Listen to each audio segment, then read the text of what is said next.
damos la bienvenida por segunda semana consecutiva a otro amigo español. Tuvimos con no sé si lo conoce Julia, la conoce él, a Jacqueline, ¿la conoce, Carlos? Sí, sí, a Jacqueline sí, estuve con ella en la Universidad Autónoma de Madrid. Bueno, así que bienvenido Carlos, y bueno, te imaginas que para nosotros es una alegría tener un profesor, de alguna manera un docente español, y para hacer un gran trabajo, digamos, de Julia, de hablar contigo, de hablar con Jacqueline, y fue muy interesante la clase de la semana pasada, con una gran actividad, que nos quedamos muy contentos los alumnos. Seguramente se va a repetir el día de hoy. Así que bueno, lo que pasa es que se produjo un fenómeno extraño, porque generalmente nosotros dejamos una media hora final para las preguntas, pero en el caso del viernes pasado se fueron interrumpiendo, en el buen sentido. Así que es posible que pase contigo también. Ojalá. Así que bueno, bienvenido, Carlos, y bueno, sin más trámite te doy la palabra. Bueno, pues muchísimas gracias por la invitación, profesor Consani, y a Julia. Para mí es un placer estar online, que ahora ya cuando uno ve a una persona física a veces creo que me da un poco de miedo, porque estamos acostumbrados ya al online, y ojalá nos podamos ver, como he comentado antes, en el ámbito más privado en Argentina. Ustedes pueden venir a España cuando quieran, pero yo es que quiero ir a Argentina sí o sí. Entonces es un imperativo vital. Espero hacerlo en esta ocasión, no sé si también como Jacqueline, voy a hablar de la subjetividad internacional del niño, y evidentemente el alumnado, cuando quiera o considere, me puede formular las preguntas, porque a mí me gusta más ser directo a nivel físico para crear un poco de polémica, sobre todo porque yo entiendo la universidad no de memoria, aunque no sea ya, pero aquí es derecho, te lo enseñan de memoria, y cosa que yo critico. Si no, hay que tener una perspectiva crítica en la vida y pensar, ya que la universidad es un motor, en este caso, de transformación en la sociedad. Como de hecho ahora podríamos ver también el trabajo de los derechos humanos, entre otras cuestiones. Voy a compartir pantalla, a ver si en este caso creo que sí que ya me puede dejar. Bien, ¿la ven? Sí, se ve. Vale, perfecto. Aquí me busqué rótulo de la Universidad Nacional de La Plata, lo he puesto arriba para ser, ya que me han invitado, que es un placer para estar con ustedes. Bien, bueno, en primer lugar yo voy a tratar, porque realmente hablar de los derechos de niños es apasionante, pero también me cabreo muchísimo, porque ya creo que ya se habrán podido dar cuenta que los derechos humanos y en general el derecho internacional ahora con Ucrania, que es más cercano a nosotros, dicen es que el derecho internacional no se cumple. Evidentemente, el derecho internacional, como dice a la rama que pertenezco así doctrinaria en España, del profesor Remiro Brotons, lo dice, el derecho internacional es que siempre está en crisis, nació en crisis y sigue estando en crisis, y hay que siempre en este caso defenderlo e intentar que los estados, que siguen siendo los reyes del derecho de las relaciones internacionales, lo cumplan. Entonces, hablar del niño es imposible abarcarlo todo en este tiempo, y además que creo que no sería la temática. Voy a intentar hablar desde dónde vienen, con una serie de teorías, después la Convención de los Derechos del Niño, un poco de derecho internacional humanitario para los conflictos, incluso pondré de relieve algunas cuestiones muy interesantes, la infancia, porque realmente he llamado menores en el PowerPoint, pero en Naciones Unidas, si hablan con cualquiera de los miembros del comité de los derechos del niño, no les gusta que lo llamen menores. O sea, lo ven como un peyorativo. Es más niños y niñas y adolescentes. Aunque yo haya puesto menores, y espero que el profesor Cardona, si alguna vez ve esto, no me diga nada. Y después vamos a ver la COVID y la infancia, porque la COVID-19, supongo que las medidas restrictivas que se han adoptado en Argentina no se habrán fijado tampoco en la infancia. Corte Penal Internacional, perspectiva de género, reparación, y luego una serie de conclusiones y reflexiones, y también pues ponerles de relieve ciertas cuestiones por si pueden responderlas. Profe, una pregunta. Dime. Ay, no empezó ¿Qué ya, es tal? una pregunta, vale. Bien, Sí, perfecto. yo soy María Belén Germani, soy de la Comisión 9. Te quería consultar acerca de este término que vos mencionás, acerca de la cuestión del adolescente también. Yo doy clase a chicos adolescentes, construcción de la ciudadanía justo, y les explico, les digo, ¿qué es el término adolescente? También adolescente no es peyorativo porque indica como que adolecen de algo. Yo creo, adolecen de qué, de capacidad jurídica. Ok, pero también de alguna manera ese término, digamos, los define desde la cuestión del no sujeto, del no capaz, ¿no? ¿Adolecen de qué? Me parece interesante este término como para un poco abrir el panorama, como vos dijiste, ¿no? Esto del menor también de alguna manera es peyorativo o es limitante. Nada, tirar la inquietud, nada más. Nada, muchas gracias. Bueno, desde el punto de vista jurídico no son sujetos completamente independientes porque no pueden votar. Y ese es uno de los derechos en este caso. Luego podríamos hablar desde el punto de vista biológico, eso no entiendo tanto, incluso antropológico, que es muy interesante, y sociológico.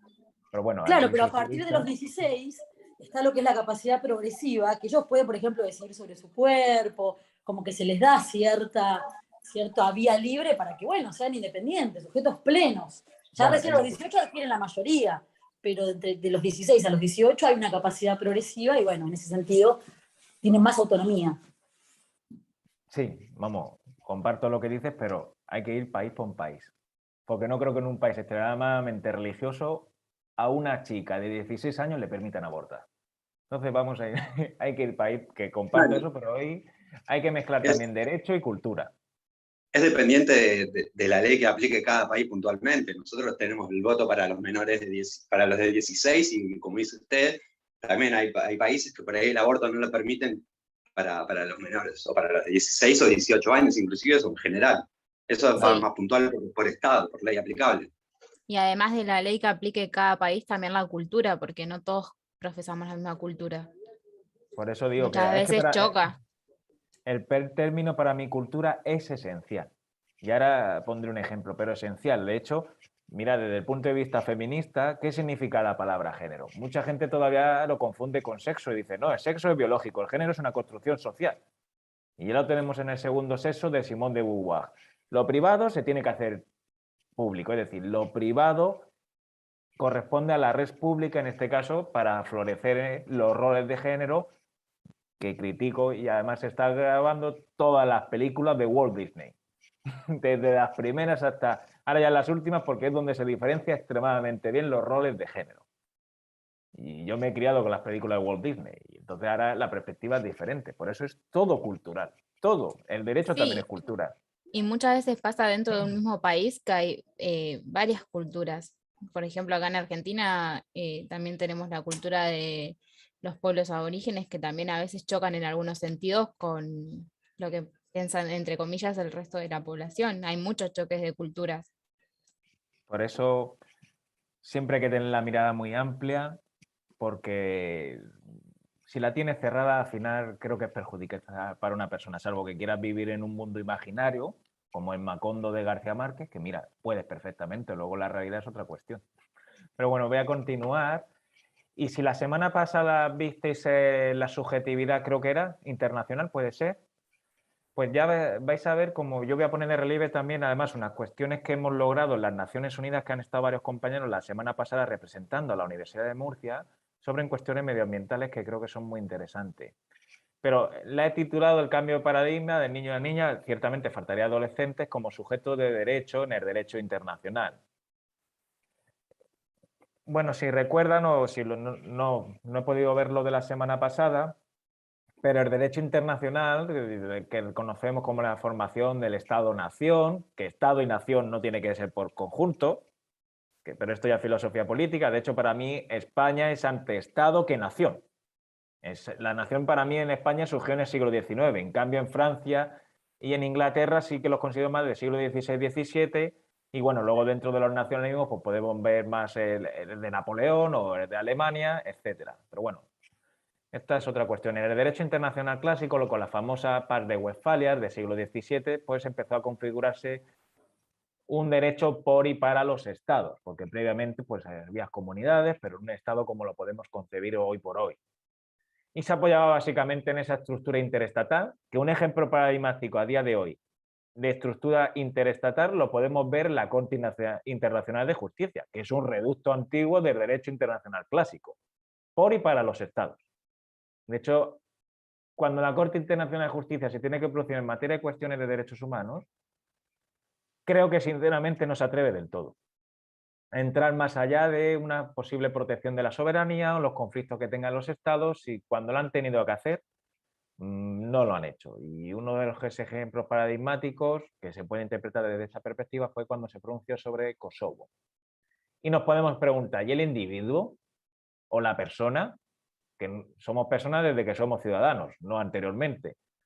Pues el individuo en este caso pues se mantenía bastante alejado, y en algunas temáticas yo he podido leer que el asilo, la protección diplomática y el individuo estaba protegido. Pero vale, estaba protegido, pero el fundamento residía en la soberanía del Estado, que era un deber y un derecho del Estado. Y territorial y funcional, el individuo pintaba lo mismo que en este caso que una montaña, nada. Es decir, dentro del Estado sí, pero en el ámbito internacional, pues el individuo, una mesa de IKEA, exactamente igual en este caso.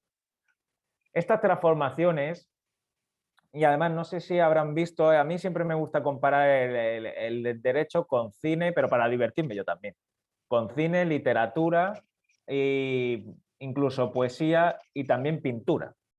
No sé si han visto la serie de los Peaky Blinders, tan famosa que... O sea, los Peaky Blinders es un ejemplo, aparte de si te gusta esa serie en plan tipo El Padrino, pero se puede ver todo el movimiento que comienza feminista, sindicalista, el ascenso del fascismo y todo el movimiento también en relación con los derechos de los obreros, que son derechos humanos, y que el individuo o la persona algo tiene que ver y que también tiene que tener voz en cuanto a su estado y en un marco más internacional y más amplio, porque ahí se ve cómo el régimen de Mussolini, incluso de Hitler, que todavía, al menos la temporada última, no estaba todavía en el ascenso, se reflejó o estaba ya llegando al poder. Entonces esa serie tiene una lectura política y jurídica que me parece espectacular para explicar cualquier área del derecho internacional, sobre todo más y el movimiento feminista y sindicalista. Estas transformaciones, que siempre son a través de movimientos sociales, porque los derechos no te los reconocen, sino los derechos se conquistan, y una vez que los derechos se conquistan es cuando se reconocen, pues empieza a haber el movimiento, sobre todo a partir de la Segunda Guerra Mundial, que traumatizó al mundo, la Carta de las Naciones Unidas y la famosa Declaración Universal de los Derechos Humanos. Ahí se puso de relieve que un Estado necesita ser vigilado más allá de sus propias fronteras en relación con lo que pudiera hacer sus individuos, sus ciudadanos, para con sus ciudadanos. Como de hecho ayer, creo que era ayer 28 o el 29 de abril, se guardó un minuto de silencio, en este caso en Israel, por la Shoah o el Holocausto. Ahí Eleanor Roosevelt tuvo bastante que ver en relación con la Declaración Universal de los Derechos Humanos. ¿Qué se hace? Se dicen, es que se reconocen los derechos humanos. No, los derechos humanos se internacionalizan. Pero lo que es la ideología de los derechos humanos bebe directamente o más directamente de la independencia de la Constitución norteamericana y de la Revolución Francesa, con la Declaración Universal de los Derechos del Hombre, que por cierto 3 años más tarde, 2 años más tarde, esta fue en 1789, 1791, 1792, Olimpia, que era una revolucionaria francesa, hizo una declaración internacional de los derechos de las mujeres. Pero evidentemente por la propia sociedad y estructura patriarcal eso se invisibilizó, pero existió. Por eso luego cuando querían ponerle Declaración Universal de los Derechos del Hombre a la de los derechos humanos, no, humanos somos todos. ¿Por qué digo esto? Porque a través del lenguaje también se crean realidades. Y el lenguaje es muy manipulable. No es lo mismo el lenguaje de cómo llamábamos a determinadas personas en los años 70, por ejemplo, las personas con determinada discapacidad, que a día de hoy, porque determinados términos podrían ser considerados peyorativos o incluso con maldad. Entonces el lenguaje siempre evoluciona, para bien y para mal. Y un ejemplo paradigmático, yo aprendí mucho del lenguaje en cuanto a la comparación del inglés y del español con Borges. En su libro Inquisiciones, muchísimo. Él decía que prefería a la hora de leer el inglés, pero bueno, su madre era inglesa, la mía es española. Prefiero el español. Bien, a partir de ahí se empezó a hacer como la famosa, o que llamamos el proceso de humanización del derecho internacional. Focalizamos en el centro del mismo no solamente al Estado, sino también a lo humano. Y a partir de allá empezó el interés público global de lo humano. Algunos se remontan a la Escuela Española de Salamanca, con Francisco de Victoria a la cabeza, pero también tenemos a Erasmo de Rotterdam, que empezaban a hablar de jus gentium, o en este caso del derecho de gentes, pero es un tema muy interesante, pero no es para esta cuestión, pero también cómo se podía entender incluso la propia concepción de Estado, incluso la propia concepción de intelectual y de la defensa de la universidad frente al poder, en este caso estatal.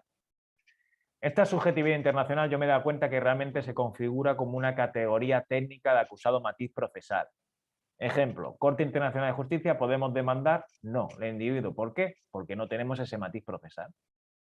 ¿Antes se podía en los tribunales internacionales penales? No. ¿Actualmente se puede o tiene el individuo cierta técnica matiz procesal? Sí, la Corte Penal Internacional. Siempre lo tuvo el reo, pero ahora lo tiene la víctima y el reo. Porque el derecho internacional penal, al igual que el derecho penal, creo que de cualquier Estado, está pensado para el criminal, no para la víctima. Lo que hace que se invisibilice en el proceso. Esta subjetividad, tenemos la subjetividad activa del individuo, que es la posibilidad de reclamar el acceso a las jurisdicciones nacionales y evidentemente a las internacionales, y la subjetividad pasiva, que es la responsabilidad internacional del individuo por los crímenes internacionales cometidos. Y la primera vez que se reconoció en este caso fue en en los juicios de Nuremberg. Ya el Estado y el individuo se reparten esa responsabilidad internacional a la hora de cometer crímenes por parte del individuo, y los Estados, que son, a la hora de la verdad, se sienten incluso como un poco ofendidos y dicen que son hechos ilícitos internacionales, para llamarlo con ese eufemismo, pero bueno, ya saben que la Comisión de Derecho Internacional, creo que fue Roberto Argo la que puso de relieve que no, que cometían crímenes, pero el término crímenes a ellos les hacía por escuchar fados portugueses y llorar, supongo que por la noche.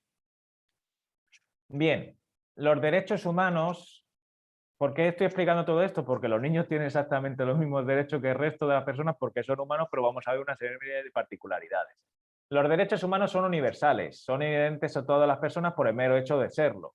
Esa es la expresión extrínseca de la dignidad. Y no me voy a poner a explicar la dignidad porque creo que es una cuestión más filosófica y teológica, incluso que jurídica.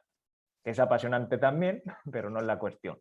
Y ese famoso erga omnes, o la obligación erga omnes, que da vida a las normas imperativas, incluso dentro de estas, la jus cogens. Todas las jus cogens son erga omnes, pero no todas las normas erga omnes son jus cogens. Y aquí podríamos entrar por lo que ha dicho la compañera y el compañero, que con 16 años en algunos países se abortan o no, ahí es donde entra en juego ciertas configuraciones culturales del propio los estados, de ahí que la universalidad a la hora de la realidad pues entra en juego el relativismo. Y sobre todo, desgraciadamente, se relaciona con las mujeres y los niños. Indivisibilidad e interdependencia. Todos los derechos y las libertades fundamentales constituyen una unidad en su conjunto. Ya sea la primera generación, ya saben que es derechos políticos y civiles, segunda generación, derechos económicos, sociales y culturales, segunda, ahora tercera, derechos a la solidaridad, y luego hay una cuarta que podemos hablar de los derechos, en este caso de las nuevas tecnologías, incluso también de los derechos de los animales o incluso de la naturaleza. Están unidos por vínculos que son indisolubles, que dan forma a un conjunto indivisible e interdependiente. Si vulneran a una persona un derecho humano, posiblemente vulnera el resto. Si estiramos de la cuerda, podemos sacar al final vínculos absolutamente con todo. ¿La Carta de las Naciones Unidas habla de los derechos humanos? No, habla de la protección del individuo, del ser humano, que ya es algo en cuanto al reconocimiento en el preámbulo. Pero tuvimos en el preámbulo luego relacionado con el artículo 55 y 56. Tuvimos que esperar a los derechos humanos, a la Declaración del 48, que no es un tratado, pero ya tiene fuerza jurídicamente vinculante por el derecho consuetudinario, donde podemos observar una serie de derechos que a partir de entonces después se configurarían con los pactos del 66 y podríamos hablar ya de derecho internacional de los derechos humanos. Hay, por ejemplo, un juez brasileño, el famoso juez Cansado Trindade, y yo cuando lo conocí aquí en España pues me vislumbró cuando decía, no, si el individuo es sujeto de derecho internacional. Y luego al final digo yo, el individuo tiene la capacidad ¿De elaborar un tratado? No. Pues mira, mientras que no cambie el derecho internacional, el individuo no somos sujetos de derecho internacional. Tenemos cierta subjetividad, sí, pero desgraciadamente no lo somos. Además, somos 7.000 y algo, no recuerdo bien, millones de personas. Eso es muy complejo. Si ya cuando dicen que la Unión Europea es una organización internacional de individuos, de pueblo, digo, mentira. Son 27 estados amigos, pero la población contamos poco o nada. Algo se ha activado la democratización, pero no, son 27 y sigue siendo un modelo interestatal, hoy por hoy. Ni la Carta ni la Declaración establecen ese sistema de protección de los derechos humanos que evidentemente se está configurando poco a poco en el marco de las Naciones Unidas, si acaso las Naciones Unidas hoy por hoy siguen existiendo. Profe, Dime. una consulta. Esto que vos estás contando del derecho al ambiente sano y los derechos de la naturaleza, los animales, a mí me encanta porque es un tema que me reinterpela. Digo, por ejemplo, vos decís que los individuos estamos dotados de cierta subjetividad, pero no podemos firmar un tratado, claramente.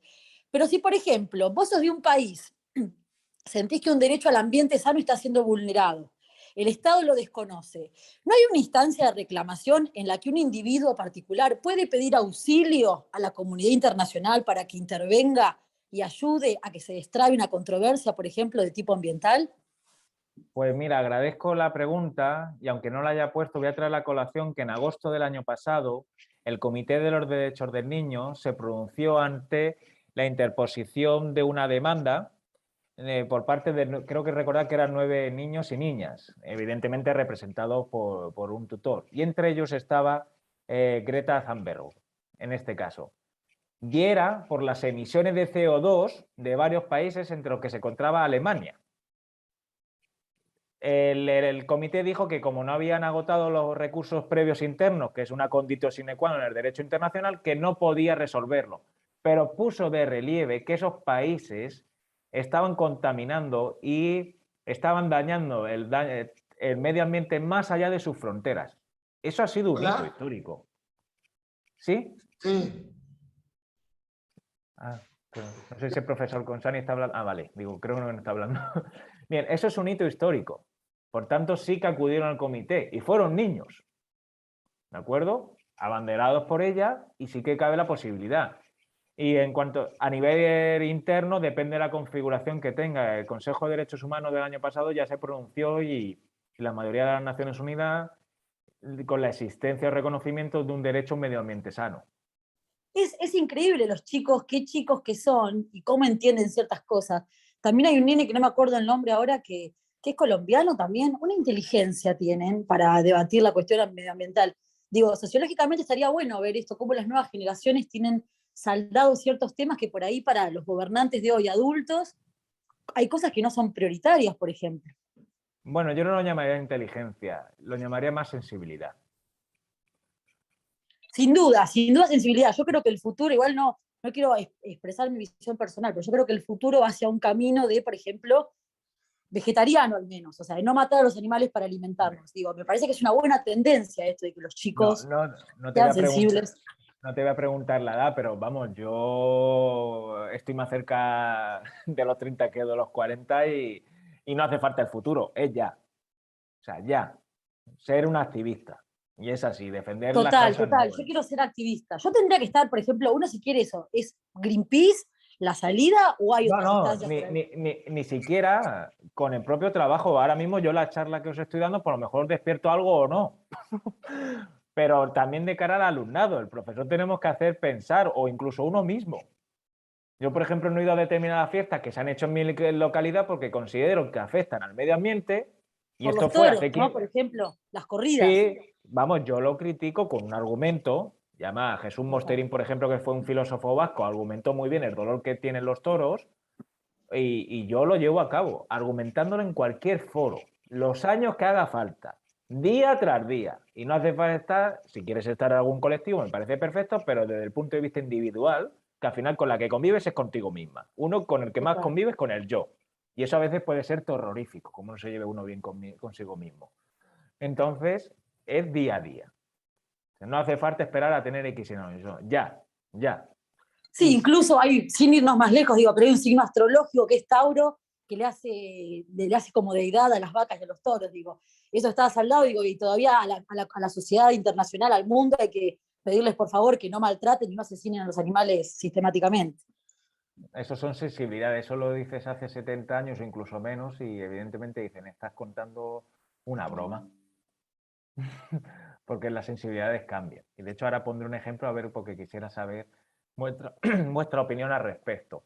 Y hablando de esa sensibilidad que cambia, por ejemplo, el modelo tradicional, que era el modelo antes de, pues, predominante hasta la de casi de la Declaración o la Convención de los Derechos del Niño, que fue en el año 89, o sea, antes de ayer.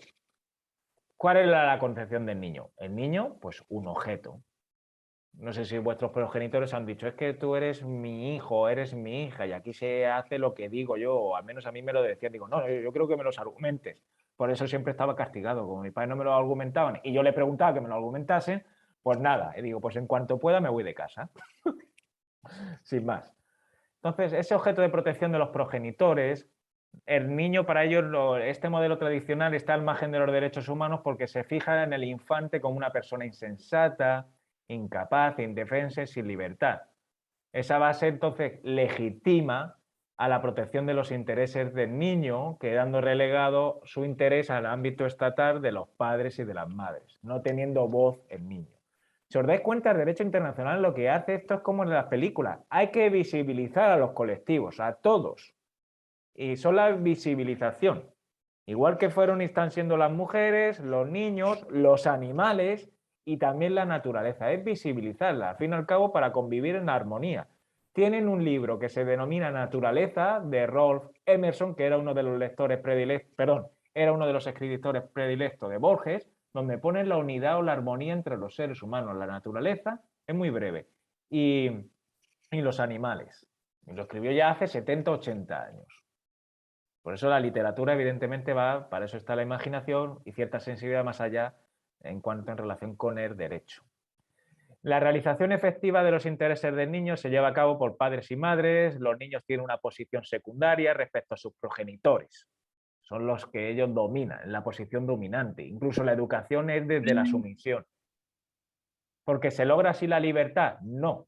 Y sobre todo, en la época antecesora, bueno, voy a hablar aquí en España, en la época franquista, en España incluso después, en la transición, las niñas, en cuanto a la educación era en relación con los roles de género.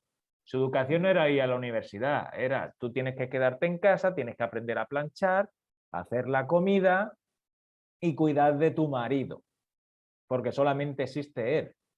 Eso también se daba en la exclusión de la niña desde pequeña, en el acceso a una educación que sea más allá de la casa, a una educación pública universitaria intelectual, no de cuestiones domésticas. ¿Cuándo actuaban los poderes públicos en esta cuestión? Pues una vez que se ha causado daño grave al niño. Una cachetada o cualquier otra cuestión pues era considerado de ámbito privado. El enfoque en general se trata de proteger a los infantes desde el deber y no desde el derecho. Y también protección frente a terceros y frente a sí mismos, pero no respecto a los progenitores. Y además, debéis de tener en cuenta una cuestión.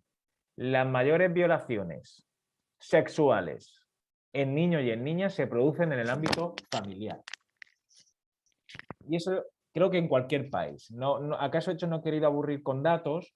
Pero si buscáis cualquier dato, si buscan cualquier dato en materia de violaciones, casi todas, un gran porcentaje, estoy seguro que se da también en Argentina en el ámbito familiar. Segurísimo.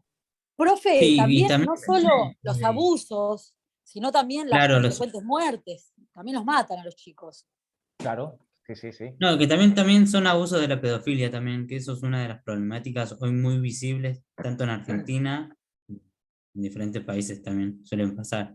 Digamos, los chicos son más víctimas de abuso de pedofilia que bueno, y también de otros maltratos. Y Pero también, está vinculado, perdón, y también, no, también los hacen trabajar en la calle a los niños, de muy pequeños también. Sí. iba a decir que creo que también está vinculado con este modelo adultocentrista, ¿no? En el que los niños son un objeto a disposición de la familia, a disposición del Estado. En Argentina, digo, en la historia no tan lejana, digo, ciertamente reciente, el Estado disponía en la dictadura con el robo de bebés, de los niños y de las identidades como si fueran reasignables, ¿no? Lo saco de una familia, lo pongo en otra. Esto tiene que ver con un modelo adultocentrista, me parece.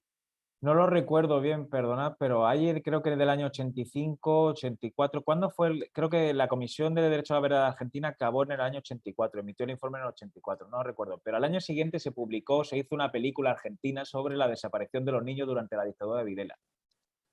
Búsquenla porque es extremadamente interesante, pero no recuerdo ahora mismo el nombre. Sí, que aparte lo que hacen en principio es violar el derecho a la identidad, o sea, cada persona tiene derecho a formar un árbol genealógico y en esa movida lo cortan, digamos. Pues mira, yo creo que no lo violan por una sencilla razón, no le dan identidad al niño. No se la dan, o sea, es un objeto. Claro, es que si es un objeto puede disponer de él libremente, sea el Estado, sean los padres. Digo, los abusos intrafamiliares tienen una estadística tan alta de que se efectúen en ese contexto, también porque había una concepción de la familia en la cual los niños eran un objeto de los cuales los padres disponían con toda la autoridad. Mira, voy a formular una pregunta que ya me voy a adelantar, que la he formulado esta mañana en clase los días anteriores. Si pasean por una calle, y hay una persona que le da fuerte a su animal, a un perro, como digo, yo soy padre de una hija perreta. Mi perra se llama Areta, por Aretha Franklin, pero en versión albina. Vamos, a mí si me pasa eso me como a la persona, claro. ¿Diríais algo o no? Si veis que una persona está maltratando al animal, le ha pegado un cachete fuerte, un puñetazo, ¿o quedaríais parados? ¿O llamaríais a la policía? No, sí, No, intervendría. Yo sería capaz de lógicamente. decir. Claro, le llamaría la atención, justamente. Vale. Bueno, Hoy en día actuaría mucha más gente que hace quizá 20 años. Hoy hay una conciencia mucho más instalada. aquí en Argentina un fallo. Pero lo que pasa es que acá en Argentina, para el derecho penal, los animales son considerados como cosas y no como una persona. Bueno, últimamente en la ciudad de Neuquén hubo un fallo sobre un policía que mató a un animal, a un perro en una familia, y la corte falló a favor de la familia damnificada por el perro considerándolo parte de la familia. Entonces ahí vemos el espectro, cómo empieza a intervenir los animales dentro del entorno familiar. Fue bastante revolucionario para lo que es hoy en día y lo que es en Argentina el maltrato animal, ¿no? Bueno, ustedes allá lo viven también de la misma manera. Sí, porque ya se le están concediendo derechos. En España ya se le están concediendo, o va a haber una reforma legislativa para, e incluso en relación con una pareja que se ha separado, el Tribunal Supremo de última instancia ya ha dicho que el gato o el perro, 6 meses con una persona, 6 meses con otra. Bueno, acá en Argentina también hay, digamos, una legislación activa. Vos vas, por ejemplo, agarrás la autopista y tenés carteles de que está prohibida la tracción a sangre en la autopista, por ejemplo. Digo, va muy lento, pero es un proceso que calculo yo que se va incorporando también del derecho internacional. Claro. Pues, y ahora la comparativa. ¿Y si veis lo mismo pero con un niño o una niña? Yo, por ejemplo, cuando estoy comiendo, por ejemplo, y viene un chico a pedirme plata, le ofrezco comida y no sé, también a veces le doy plata. Sé que no está bien porque está trabajando, pero no sé, como que me surge una sensibilidad, una responsabilidad por no hacerme la tonta frente a esa demanda del niño, qué sé yo. Pero no, yo creo que eso tiene más que tiene que ver con la economía de cada estado, me parece, porque no correspondería que un niño esté haciendo eso, pero también tiene que ver con la economía que en Argentina también hay gente que no tiene para vivir, entonces es como que se ponen muchas contraposiciones en cuanto a eso. Pero la pregunta no está bien que lo haga.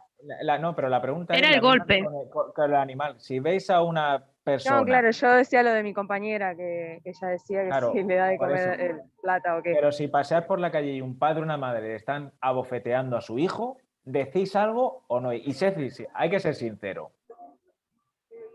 Y muchas veces me he involucrado. Uno nunca piensa, qué sé yo, si es un capricho del nene o si realmente no sé por qué lo hace uno. Creo que como madre dice, uy, cómo le va pegando, pero no se sabe por qué la situación. Entonces, uno se queda de frente a esa situación como ¿qué hago? ¿Qué puedo hacer? Nada, porque entonces es medio... Pero por más que sea un capricho del chico, no justifica un pero eso golpe. te digo, pero uno dice... No, que no claro, se puede pero pegar. Más que un decir. Pensando, digo, Creo está que la mal forma correcta sería hacer la denuncia.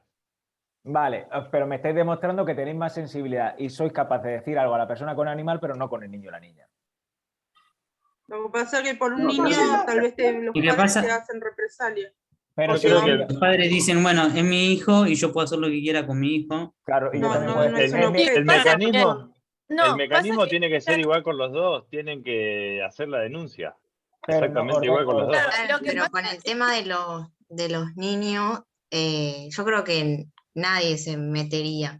O sea, como que cuando le están pegando a un nene es diferente que si, o sea, tendría que ser igual, pero yo creo que como que hacemos un ojo al costado, como decir, bueno, cosa que no Pues, tendría que pasar. esto pone en relieve que un niño que sí que es un sujeto de derecho y un perro no lo es, tenéis más sensibilidad para con el animal que para el niño, y el niño a nivel cultural, la gente en este caso estamos más atrás que a nivel jurídico. Porque no estáis respondiendo igual. O sea, me veo si hay pegan a un animal, tengo la moralidad suficiente para decir algo, pero si pegan a una niña o una niña, no, porque ya lo estáis dejando en el ámbito privado. Cuando un simple cachete ya está, cualquier tipo de violencia contra el niño tiene que ser erradicada. Entonces, a nivel cultural, creo que hace falta todavía seguir cambiando la mentalidad en relación con los peques, por denominar, incluso con las Profe, adolescentes. Dime. igual acá, por ejemplo, la legislación en Argentina, si no tengo mal entendido, los animales están vistos como cosas inanimadas. Bueno, Espero yo no estar eso- cometiendo un error con este planteo, digo, pero tengo entendido que usando obligaciones, han hablado así, digo, no puede ser todavía que le digan cosas inanimadas a los animales. Claro, pero también depende, digamos, yo lo analizo desde este punto, ¿no? También depende qué animal. Por ejemplo, hay animales que sí están protegidos por la ley. En Argentina hay animales que están en peligro de extinción y tienen una protección legal específica sobre esa Yo especie. creo que todos tienen que estar protegidos, más allá de los que estén en vías de Bueno. extinción como los que no estén en vías de extinción. Discúlpame, María Belén. Entonces, digamos, sobre algunos, nosotros estamos hablando netamente de los domésticos, pero hay animales que tienen una ley y se aplica una ley penal sobre la persona que los mata o los castiga. Porque existe una ley sobre eso. Tal vez lo que falta, sí, son leyes más generales hacia los animales. Y por otro lado, no hay una responsabilidad, digamos, salvo estas especies que en peligro de extinción, que tienen una ley específica sobre esas, y que todos tenemos la responsabilidad de no dañarlos, no hay responsabilidad sobre los otros animales domésticos. Y sí hay una responsabilidad del padre sobre ese niño y no del tercero ajeno. Entonces hay una serie de cuestiones que por ahí hacen que la persona actúe diferente dependiendo, porque evalúa todas estas cosas. No sé si es menos sensible. Es cierto lo que dice el profesor Gilganda, que hay una cuestión cultural, ¿no? Pero también se cuestionan estas cosas frente, no es lo mismo frente a una vaca que frente a un ciervo de los pantanos en Argentina, que es una especie en peligro de extinción, y que la pena es enorme. Entonces, Pero ahí vinculado a que ese animal es de comercio, por ejemplo, si vos robás vacas, hay codificaciones Claro. específicas, el abigeato, pero está más vinculado al comercio, digamos, tiene más protección por el comercio que por los propios, digamos, derechos que puede llegar a tener el animal. Claro. Profesor, Dime. puede tener que una- ver también con la propiedad, porque uno cuando se mete con los hijos de los demás, todos, bueno, sí, es mi hijo, yo hago lo que quiero, pero capaz que si lo están haciendo con un animal y te metes, te dicen, bueno, listo, no me importa, quédatelo. Entonces, es como que también... Yo me lo llevaré a mi casa encantado. Claro, no, pero acá en Argentina Todos. pasa, porque abandonan Claro, muchos eso animales. pasaría. Claro. Yo creo que es interesante el planteo que hace el profesor, porque nos está interpelando sobre nuestra sensibilidad. Todos sabemos de que hay una ley protectora de los animales, pero también sabemos que hay una convención que protege a los niños. Y justamente hoy salió en el diario, esto se lo comento al profesor que no es de aquí, en nuestro diario local de mayor difusión salió una noticia aberrante de una mujer que maltrataba a 4 hijos y los ataba a una reja, y hay hasta una filmación. Y hay la persona que lleva esta cuestión al diario, dice que acudió a la Secretaría de la Niñez para denunciar y que en teoría los chicos estaban en seguimiento. Ahora, mal seguimiento les estaban dando si estaban siendo víctimas de semejante tortura y golpiza. Y finalmente después termina diciendo que fue, después de que insistió, y vinieron las autoridades, se llevaron a los chicos, pero no tomaron ninguna actitud con respecto a la madre. Entonces, ahí es donde estamos en lo que planteaba usted, profesor, al principio. Es decir, sabemos que se ha avanzado mucho en el derecho, pero lo que está faltando es ponerlo en práctica. Siempre. Yo quería decir No sabía que eran tan participativos. Cuando si alguna vez soy rico, les pago el billete todos a España y a venir aquí a las clases. Profesor, una pregunta, quiero decir algo. Encantado. Acá hubo un caso en Argentina, creo que fue en la costa, no recuerdo bien si fue en Pinamar, que hubo un hombre con una camioneta que atropelló a un perro a propósito y lo destrozó. No fue condenado, pero sí tuvo una condena social por la gente. El caso Rubio. Es Rubio Sí, el en la caso costa Rubio. y todavía está en juicio, Sí. ¿no? Todavía no están en juicio. No, sí, hay está la condena la condena social, luego la condena jurídica. Eso siempre ha pasado. Profe, Dime. yo quería decir algo sobre el tema del ejemplo de los niños que pusiste antes, que para mí sí nos tendríamos que meter, así sean animales o niños y niñas, porque si no salimos del modelo tradicional del niño como un objeto de una protección de los padres, y necesariamente la gente se tiene que meter y romper con esas relaciones, porque está bien que sí, tiene sus padres, en el sentido de padre y de madre, pero no por eso puede hacer lo que quiera con el niño o la niña. Entonces yo creo que eso también hay que cambiar esa visión también como de respeto que se tiene hacia los padres en general. Yo pienso que me metería, si me pasa la situación. Lo que pasa es que también la evaluación...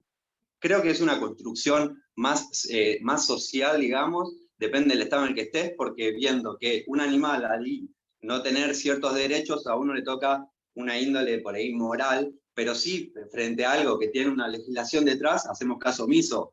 Vamos a decir, en el caso dijeron que muchos por ahí no participan por una cuestión de que todavía el niño es propiedad del padre, mal llamado. Pero en el caso de que hay un robo, alguno se va a meter a defender a la persona que le están robando. Yo creo que es una construcción ya social de hace varios años, que por ahí, de la medida de los animales, va a ir cambiando poco a poco en el ámbito legal jurídico, porque son dos caminos totalmente distintos. Profe, lo que pasa es que para eso tiene que estar habilitada la persona, porque en realidad el que tiene el poder para poder intervenir es el Estado, y nosotros tampoco, menos como abogados, podemos permitir que se considere que nosotros somos los que tienen que intervenir, cuando en realidad el que tiene que intervenir es el Estado. Además, es como que se estarían violando otras cuestiones como el debido proceso de esa persona y el también poder relativizar que tal vez un caso no es lineal, tal vez no es el padre le pegó al hijo, sino como es, no sé, ver todo el contexto en el que sucedió el hecho. Profe, Sí, pero acá en Argentina, hace pocos días, no mucho, una madre mató a su hijo en el marco de un castigo. Justo daba la casualidad que ella era lesbiana, entonces también la opinión pública giró en torno a eso de, mujeres lesbo, digamos, como odiosas de los hombres, como que lo mataron. Como que se fue la discusión hacia otro lado. Pero me parece que es muy problemático esta cuestión, ¿no? De que en el marco de reprender a un hijo, lo mates, que aparte venía de una seguidilla de abandonos del chico, de toda una niñez bastante compleja. Pero yo creo que además de que por ahí podemos decirle que el Estado se encargue de legislarlo, con un montón de otras materias que están a la buena de Dios, también un compromiso ciudadano. Yo, por ejemplo, el otro día iba caminando, 2 personas se pelean, un hombre se pelea con otra mujer por motivo de tránsito, y el tipo hacía uso de, digamos, fuerza física, de su voz más alta, y yo agarré y llamé a la policía.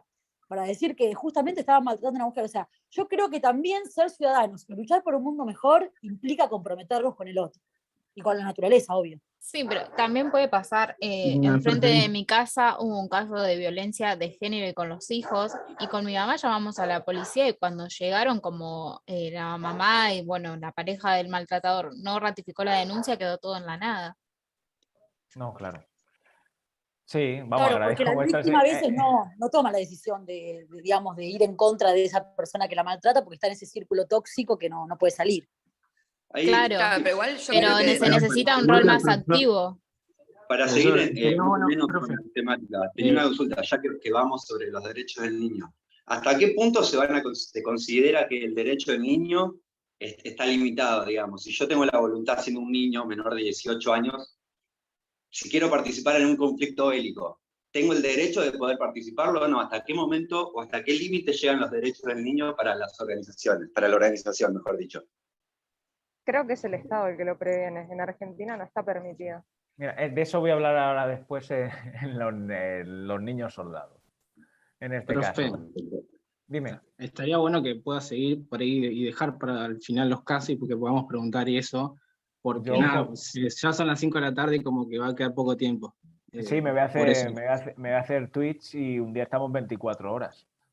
Sí, estaría bueno. Salían cosas Tomamos la interesantes porque palabra, profe. quisiéramos Claro. escucharlo también. Muchas gracias. Nada, pues muchas gracias a vosotros. Y esto es un tema apasionante, incluso para interpretarlo desde el punto de vista psicoanalítico, entonces, o psicoanalista. Pero bueno, eso ya es otra cuestión y necesitamos beber algo de por medio.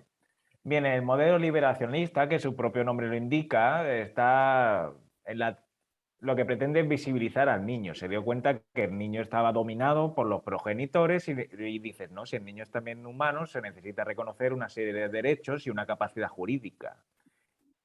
Esa capacidad jurídica que lleva vinculada a la capacidad social. Y tenemos dos ejemplos también muy paradigmáticos. El movimiento feminista, ¿qué consiste? La igualdad entre el hombre y la mujer. Que dentro del feminismo también hay muchas pugnas. No es lo mismo el feminismo norteamericano que el feminismo francés. Para nada. O sea, nada. De hecho, están enfrentados a raíz del Me Too. ¿De acuerdo? Y también el famoso Black Lives Matter, pero en este caso ya proviene de las revoluciones afroamericanas desde los años 50-60 en Estados Unidos, que es también visibilizar a las personas afroamericanas. Por tanto, como vemos, siempre es visibilizar al colectivo, a la minoría. ¿De acuerdo? Porque si no, el grupo dominante, dudo mucho que tenga una cierta sensibilidad para con la minoría. Ninguna. Ninguna. Y quien diga lo contrario, desde luego que o tiene algún trastorno mental transitorio o detrás tiene maldad. Entonces, lo que pretendemos es superar ese carácter legitimador de la protección del interés del niño, de la niña, adolescentes para terceros, incluso sobre todo para con sus padres. La posición actual, y en la que para ir más rápido, y en la que se reconoció en la Convención de los Derechos del Niño, es dicen no. El niño, ciertamente dentro, y ahora miraremos las etapas, hay varias, pero el niño, la niña y el adolescente es un sujeto de derecho. Esto nos puede parecer en plan, pues si ya lo he hecho. No estaba así de acuerdo en todas las legislaciones ni por asomo. Entonces el niño hay que visibilizarlo con el empoderamiento. ¿De acuerdo? Y en este sentido, tratarlo en la medida de lo posible jurídicamente como un adulto. Dentro de las diferentes áreas del niño os he puesto las que más están reconocidas como un consenso internacional, que es el nacituro, nacido pero no, el concebido pero no nacido. También tiene una serie de protección de derechos, sobre todo en el derecho internacional humanitario, que es en relación con los conflictos bélicos. Luego, hasta la edad de 7 años, fundamental otorgar una protección especial vinculada a la madre con su hijo a cargo. Y luego ya tenemos los niños de 12 años hasta los 15. De los 15 a 18 ya son el término adolescente, que sobre todo tiene también una especial protección en el ámbito del derecho internacional humanitario, como ahora veremos en relación con los niños soldados. Aparte de la Convención, también tenemos los protocolos del 77, Derecho de Ginebra, incluso la Convención de Genocidio, que pone la edad de los 18 años, y los protocolos facultativos, en este caso, que veremos. Bien, llegamos a la Carta Magna de los Derechos del Niño. Después que esas pugnas activistas, intelectuales y de la sociedad civil en general ganaran la posición de renovación. de qué entendemos por el niño.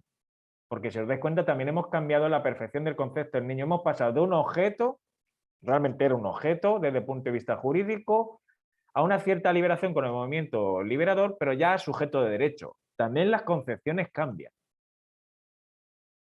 Son 196 los estados parte. Bueno, entró en vigor el 2 de septiembre del 90 y fue adoptada el 20 de noviembre del 89. Es el instrumento jurídico en materia de derechos humanos que más lo han ratificado. ¿Qué gran estado pensáis que no lo ha ratificado? Estados Unidos. Pues, evidentemente, Estados Unidos es el mayor incumplidor del derecho internacional que hay, la gran potencia hegemónica. ¿Por qué? Profe, Pues, pero particularmente con los derechos del niño, ¿por qué eso? Digamos, ¿en qué lo afectaría ratificar ese tratado? pues yo creo que en dos cuestiones. Una sociológica, que entienden que el niño, que es un movimiento más conservador, si aceptamos la Convención de Viena, la Convención de Viena, perdona, es que ya hoy entre las clases y esto voy mezclando convenciones. De la Convención de Derechos del Niño, supuestamente hay una tesitura que afecta a la familia, al concepto que yo tengo de familia. Eso pone en relieve que ni se han leído la Convención ni la entienden, porque la Convención también aboga por la familia y para que proteja en este caso al niño y también se defienda. Y desde el punto de vista más jurídico, es porque en Estados Unidos, en determinados países, creo que ya el Tribunal Supremo lo eliminó, había antes pena capital para un menor de 18 años, de 15 a 18, pero también por las escuelas premilitares, la formación militar que tienen algunas personas de los 14 a 18 años. Y esto en el Reino Unido también se da, y la mayoría de los países anglosajones se quejan de ello. Entonces tenemos la concepción más sociológica y la concepción más jurídica en cuanto al quehacer militar norteamericano. Y por eso yo dudo mucho, aunque sí que han firmado los protocolos, pero no así la convención. No sé si también quedaba Somalia. Sudán, sí, Sudán creo que sí lo Somalia firmó. sí queda, Sudán lo ratificó. Creo que Sudán lo ratificó, porque al Claro, principio, había cuando era un leído estado joven, que no los habían firmado porque estaban muy atrasados. Y ahora ¿Y qué? los ratificaron hace poco y quedó Somalia y Estados Unidos. claro, es que Sudán tenemos que tener en cuenta que creo que nació en 2011 o 2012, no lo sé, o antes, pero es un estado es el más joven del mundo, reconocido por las Naciones Unidas. Esta convención tiene 3 protocolos, que como sabéis son tratados también. En primer lugar tenemos el protocolo del año 2000, que es los 18 años para el reclutamiento obligatorio desde el punto de vista militar y exige a los estados que hagan lo posible para evitar que individuos menores de 18 años participen en ciertas hostilidades, tanto ámbito militar como paramilitar. ¿De acuerdo? Si no, pues tendríamos que asegurar un concepto de reparación que es amplio, una rehabilitación física, psicosocial, reintegración, etcétera, etcétera. Tenemos el segundo protocolo del año 2011. En este lo que nos pone de relieve, o eso he intentado resumir ahí, es que los derechos de los niños o de los infantes, los gobiernos deben proteger a los niños y las niñas de toda forma de explotación y abuso sexual. Cosa que evidentemente, si ya vemos que se cumple en la familia, también las cuestiones de la trata, porque el ejemplo de Ucrania. 2,5 millones entre adolescentes y niños ya han tenido que abandonar sus hogares y cruzar las fronteras. ¿Pensáis las tratas de personas con las niñas de 16 a 18 años y 15, pues están haciendo un negocio? Porque diciéndola, te voy a llevar a X país, pero tienes que pagar X. Y evidentemente ya están sometidas a explotación sexual. Y ahí ya tienen que estar los estados y las fuerzas para poder cumplirlo. ¿Y eso cómo se implica? Corredores humanitarios debidamente establecidos, en este caso, vigilancia masiva y por parte también del Estado ucraniano, en este caso, la medida de lo posible, pero bueno, un Estado en guerra, pues creo que en estas cuestiones se va a focalizar, desgraciadamente, menos. La finalidad de este protocolo es evitar la explotación y abusos sexuales de la infancia. Incluso también sufren muchos abusos sexuales y explotación en la mayoría de las vestimentas que llevamos. Por eso hay que también tener en cuenta cuando se compra ropa, mirar la etiqueta de dónde viene, buscar la marca, ver dónde tiene asentada, en este caso, su principal fábrica. Si ha dicho algo el Comité de los Derechos del Niño, algunas ONGs, bueno, el comité en este caso no, sino algunas ONGs, etcétera. Pero claro, cuando uno va a comprar, dice, yo no voy a pararme a buscar si esta prenda pertenece a X, si ha sido penada con alguna sanción contra los derechos humanos esta marca, etcétera, etcétera. Pero hay que leerlo, por lo que ha dicho al principio con la compañera, que los derechos humanos se defienden incluso desde la compra de la ropa o de la vestimenta. O incluso también el cacao. Determinadas marcas que UNICEF, por ejemplo, que no había una determinada marca que, ya que no lo voy a decir por si se queda como está grabándose, que dijo que no se sienta con esa marca porque sabe que vulnera los derechos del niño. Y no se sienta. Y ningún representante de UNICEF se sienta en ese sentido. Profe, es como Dime. consumir productos que sean cruelty free, digamos, que sean libres de crueldad. En ese sentido también me parece que va. Sí, ¿O claro. no? Sí. Pero bueno, esos pues siempre son más caros. Y bueno, Claro, al son más final es caros, todo. sí, obviamente. Yo soy vegetariana y sé que es un... Amigos me dicen, pero es una cosa clasista. Yo, es una convicción. Es más caro, como también ser celíaco, por ejemplo, ser vegano. Pero Sí, digo, me sí. parece que también la responsabilidad como sujetos de derecho también tiene que ver con eso. Como vos decís con la ropa, también tener una conciencia alimentaria. También Sí, no hombre, comer, tratar de no comer verduras con fertilizantes, contaminados, tóxicos. sí, pero a día de hoy eso es tan difícil. De hecho, creo que Pero yo creo que vamos hacia ahí, tiene que ser nuestro norte, me parece. Jurídicamente sí, pero no lo veo viable. Bueno, eso es otra cuestión también de cómo la industria alimentaria, sobre todo cárnica, tiene muchísimo poder a nivel y también un cambio cultural, claro.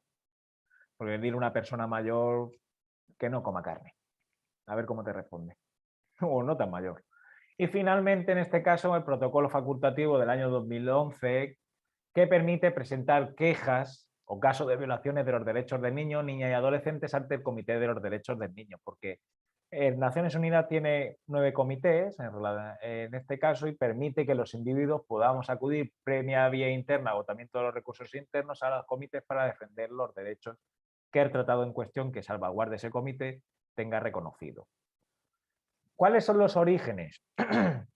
Para que veáis del concepto de niños, de los derechos de los infantes. Ya tenemos en el marco de la Sociedad de Naciones, hubo una declaración de Ginebra sobre los derechos del niño.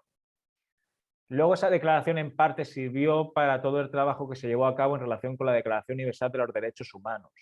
Luego tenemos una declaración ya en el marco de las Naciones Unidas, que es la Declaración de los Derechos del Niño. Como sabéis, las declaraciones no son jurídicamente vinculantes, salvo que por el derecho consuetudinario. Y finalmente, la Convención sobre los Derechos del Niño, la niña y adolescentes del año 89. Y la gran idea con ella, y que hay que transmitir, y también los poderes públicos, en relación con la educación, ¿de acuerdo? Es que el niño es un pleno sujeto de derecho. Y dice, ¿qué implica eso? Y ponerlo de relieve.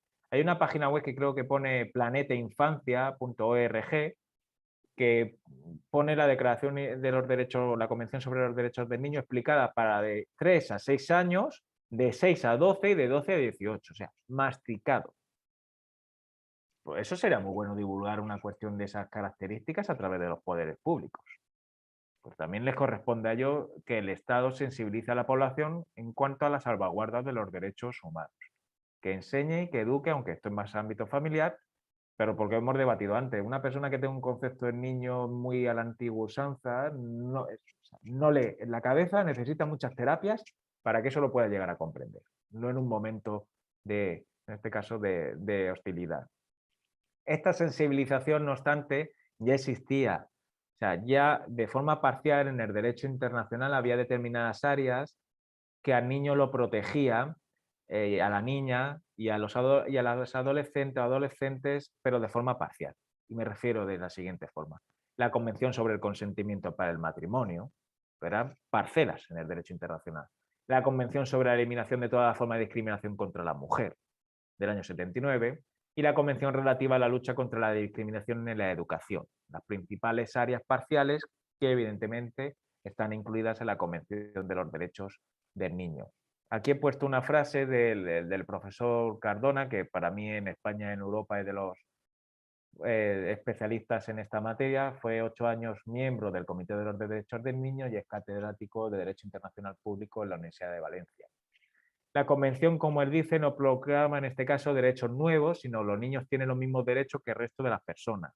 La perspectiva de la Convención está enfocada hacia las obligaciones del Estado para garantizar que dichos derechos puedan ser ejercidos por los niños y sean respetados tanto por el Estado como por las demás personas. Por tanto, responsabilidad del Estado, responsabilidad colectiva de la sociedad civil y responsabilidad del individuo. ¿De acuerdo? Que ahí ya individuo y colectividad pueden a veces enfrentarse, pero siempre prevaleciendo los dos, en una verdadera democracia. La Convención establece, si nos fijamos en una catedral, en el Inmafronte y cómo se construye, como con 4 pilares esenciales, que son principios, pero también son derechos y también es un principio procesal. Ya tenemos el ámbito sustantivo y el ámbito procesal. En primer lugar, la no discriminación. O sea, un Estado no tiene que discriminar en este caso ningún tipo de sometido al niño, a la niña o en este caso a la adolescencia. Luego, el interés superior del niño en todas las medidas que le conciernan, administrativa, judicial, educativa, procesal, etcétera, tanto por las instancias públicas como privadas.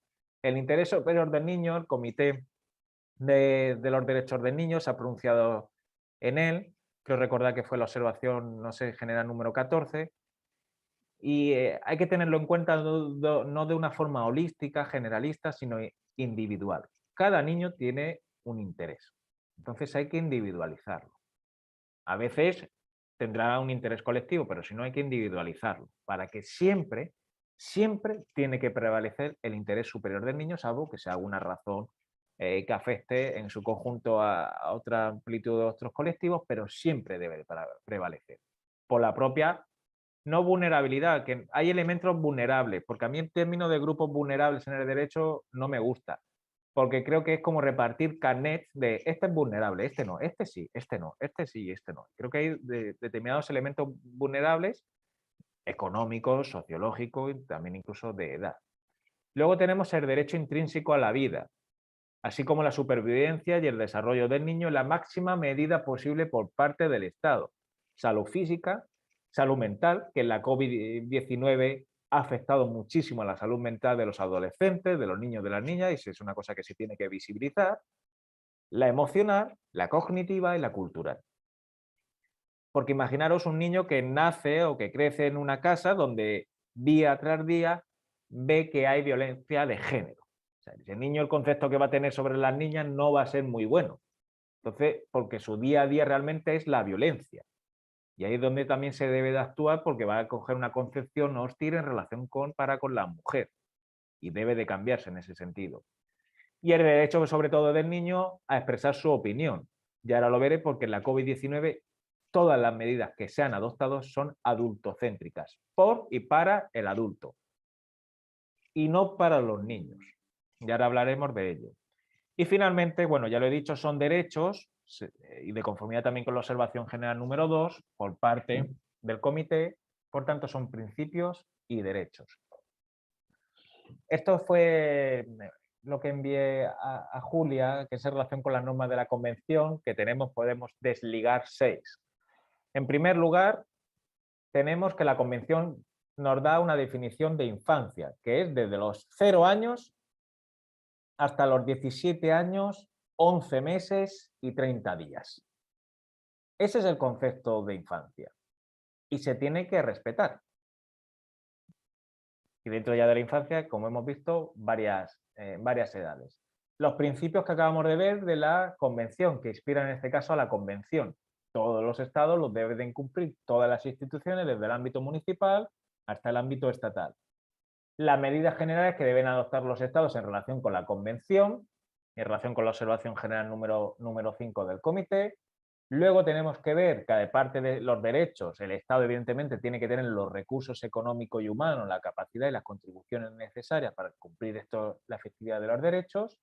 Las obligaciones relativas a la protección ante violaciones de los derechos a los que son especialmente vulnerables los niños, que se relacionan dentro del ámbito familiar, conflictos e incluso a nivel educativo.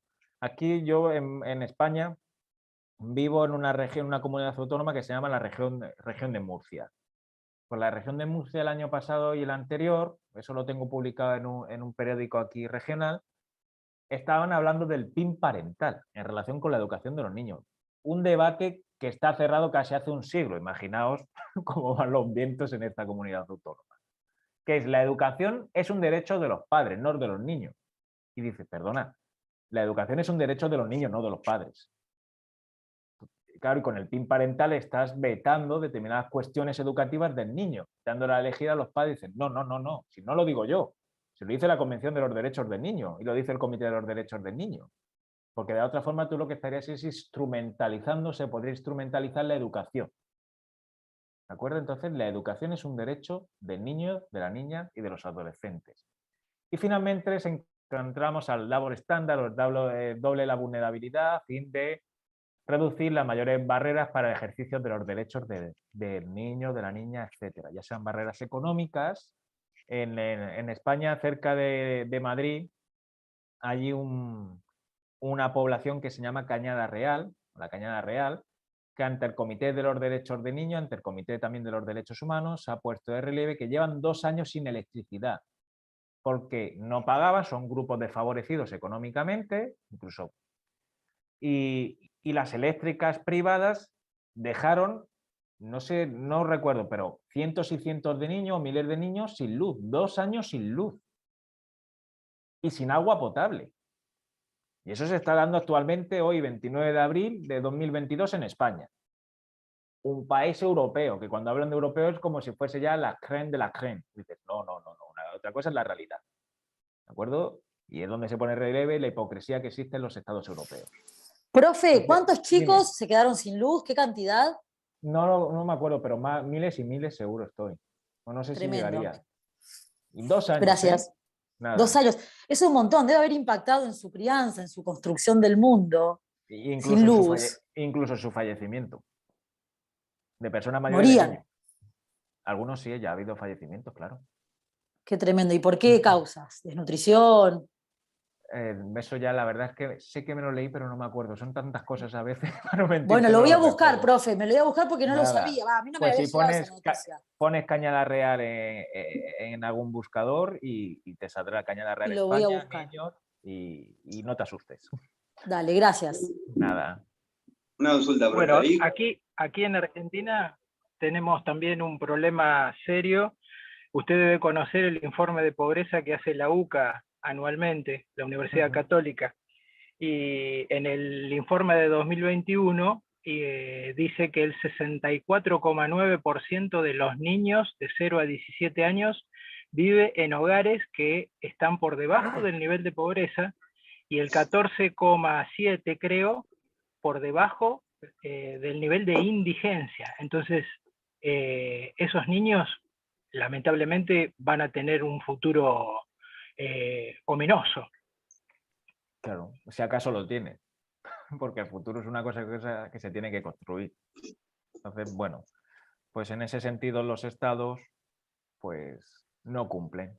Y hay otros elementos privados de por medio que eso también depende de la concepción estatal desde el punto de vista del estado más amplio, se debe meter menos, que es más, o sea, más conservador o más progresista la concepción de estado en este sentido.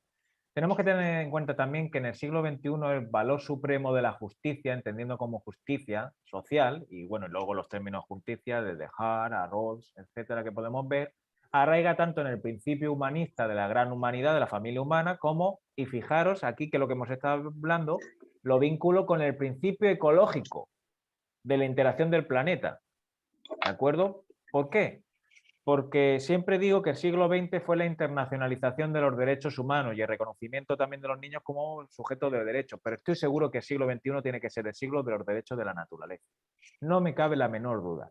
Y el siglo de los derechos de la naturaleza no desde el punto de vista antropocéntrico, nada más el reconocimiento del derecho a un medio ambiente sano, lo que estamos poniendo en el centro, seguimos poniendo al ser humano, no a la naturaleza. Entonces tenemos que ir a una perspectiva más ecocéntrica, poner en el medio a la naturaleza y reconocerla como sujeto de derecho, porque también la afectación de la naturaleza afecta a muchísimos niños, sobre todo, y creo que tenemos muchísimo que aprender en este sentido, en las poblaciones indígenas, el concepto que tiene de la madre tierra, porque es muy diferente al nuestro. Y entonces esas familias o esos niños que nacen en poblaciones indígenas, para ellos la tierra tiene un sentimiento de arraigo muy fuerte en relación a lo que podemos entender nosotros como naturaleza. Entonces ya vamos a vincular los derechos del niño en cuanto a perspectiva de futuro, en cuanto a los derechos de acceso a la justicia, también con la principio de ecología o principio ecológico. La Agenda, de hecho, 2030, en este caso del desarrollo, y los niños, pues los niños participaron en este caso en la agenda. Es decir, se le da voz. En España ya se está dando se están proponiendo la creación de consejos de niños para participar a la hora de adoptar determinadas decisiones. Ojalá se lo hubiera escuchado en relación con la pandemia. Entonces, no solamente incluso los propios presupuestos, sino a la hora de adoptar determinadas medidas, siempre y cuando esas medidas les afecten a ello. La Agenda 2030 situó por primera vez la dignidad de la infancia y su derecho a vivir sin temor ni violencia como una prioridad en la Agenda Internacional al Desarrollo. Ya estamos vinculando los derechos de la infancia con los derechos al desarrollo. Como fijáis, el derecho está absolutamente todo conectado, pero hay que conectarlo. Y luego que encima, además, que los estados lo cumplan. La observación general número 5 nos habla del Comité de los Derechos del Niño, nos habla del acceso a la justicia de los niños y de las niñas. Para que los derechos cobren sentido, se debe disponer recursos efectivos para reparar sus violaciones, es decir, acceder a la justicia. Vamos a ver entonces aquí qué problemas puede haber por medio. El patriarcado. En muchas sociedades más fundamentalistas, ni siquiera la propia mujer puede acceder a la justicia, incluso tener una cuenta bancaria sin el consentimiento del marido. Pues vamos a aplicar eso en cuanto más a las niñas. O el consentimiento paterno. En muchas sociedades también el consentimiento paterno en este sentido es incluso para el casamiento, que está prohibido, pero es la concertación de un matrimonio, los matrimonios concertados. O conflictos, en este caso de intereses, que pudiera tener con una determinada familia en relación con los derechos de niños, incluso con el propio Estado. Pero normalmente esto se da sobre todo en cuestiones patriarcales donde el varón sigue teniendo una posición extremadamente dominante, no solamente social, sino económica, incluso jurídica. No quiero mencionar países... ¿Perdona? No sé si me ha dicho alguien algo o escucho voces. Una consulta, vuelvo a insistir sobre lo mismo. Si en el artículo 3, bien, habla sobre el interés del niño, digamos, sobre el interés superior. Si el niño, vamos a poner en este caso puntual un ejemplo de un niño de 11 años que quiere participar en la escuela militar, ¿no va de la mano con lo que estaba hablando del PIN parental? Si es la disposición de él, no del padre. Claro, ¿En qué pero parte, luego digamos, habrá que ver, por ejemplo, si en eso sucede en Estados Unidos, como no tiene firmada la convención, pues nada. Y en otros países pues habrá un conflicto que en su caso tendrá que dirimir el juez de turno. ¿Qué pasa? Que no se halla en Argentina, pero acá en España los jueces veo que conocen poco o nada el derecho internacional. No hay formación en derecho internacional en la magistratura. No hay. Hay mucho desconocimiento y después, pues luego aquí el Tribunal Europeo de Derechos Humanos pues le dice a España esto no es así, o determinados comités, y también creo que vi la carrera judicial y tenían a la hora de estudiarla muy poquísimo en relación con el derecho internacional, que es algo extremadamente importante porque también es derecho nacional. O sea, es que no es algo que no sea nuestro, no, es que es derecho nacional, de aplicación directa. Sí, uno no lo tiene, en la carrera de grado no lo plantea. Claro, entonces muchas veces es también desconocimiento en este caso de la judicatura. ¿Qué propuesta? Por ejemplo, este año en España se ha aprobado la ley, y de hecho creo que se va a aprobar en otros países, pero creo que hemos sido el primer país o de los primeros del mundo, porque no quiero, creo que es el primero, pero bueno, por si acaso, la ley orgánica contra cualquier tipo de violencia en la niñez y en la adolescencia. Tuvieron todos los diputados a favor, menos un determinado partido que realmente se sitúa en una posición extremadamente conservadora en cuanto al concepto de niño. Dice que, la misma que decían el Tea Party en Estados Unidos, la familia, el niño no puede estar fuera de la familia porque la convención lo reconoce como un sujeto independiente, o sea, mezclando. Y cuando se mezcla es peligroso. Entonces, ha sido a favor de todo y lo que se propone ahí también es crear una creación de juzgado, no de juzgado de menores, que ya existen, sino un juzgado exclusivo de violencia en la infancia. ¿Por qué? Porque actualmente si una niña es violada o un niño es violado, en este caso creo que incluso en un periodo de 4 veces tienes que ir a juzgado. O sea, el niño y la niña están reviviendo esa revictimización 4 veces en un periodo de años. No se cura. Y en este caso cabe la posibilidad de hacerlo una vez o con prueba probatoria si es menor de 14 años, para evitar esa revictimización secundaria que lleva a cabo por parte de los poderes públicos. También que sea un sitio diferente a lo que entendemos por juzgado frío, y creo que aquí en España se ha puesto uno como en proceso que está en Canarias, y dependiendo también cómo actúe se va a extrapolar al resto de España. También tenemos que tener en cuenta en este caso, claro, la justicia, cómo funciona. Cambiar una ley es fácil, y el ejemplo que hemos tenido al principio que os he puesto es sencillo. Si lo más difícil en muchas ocasiones es cambiar la mentalidad, porque es una cultura muy arraigada. A veces dices que la sociedad va por delante de la ley, sí, pero a veces también está muy atrasada, con cuestiones muy de a pie de calle. ¿Por qué todavía hoy por hoy es tan difícil llamar la atención a unos progenitores que dan un cachete a su hijo en vía pública? ¿Acaso no se dan cuenta que están vulnerando sus derechos humanos? Pues lo desconocerán. Y ahí es donde entra la sociedad civil y la educación desde pequeños, una buena educación, diciendo, no, es que vosotros tenéis derechos.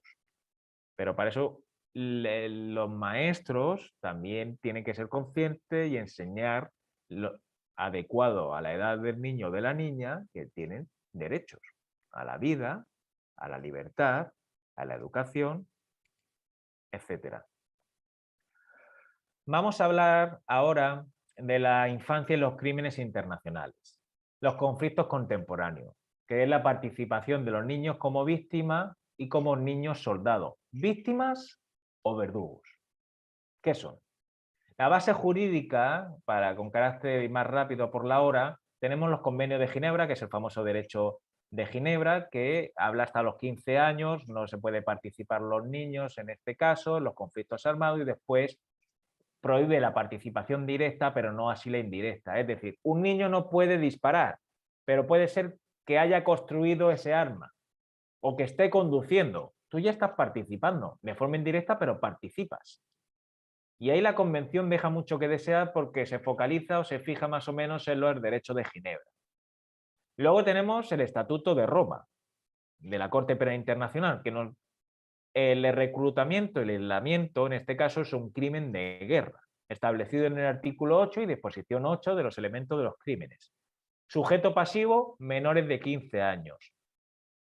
Pero bueno, la Corte Penal Internacional, como sabéis, solamente puede juzgar a personas mayores de 18 años, aquí sí que cumple la Corte los estándares de los derechos humanos, y en relación con las personas que son los criminales, la pena se la agravará si tenía conocimiento de la edad de los niños y de las niñas soldados. Actualmente UNICEF dice en el febrero del presente año que hay unos 300.000 niños y niñas soldados a nivel mundial.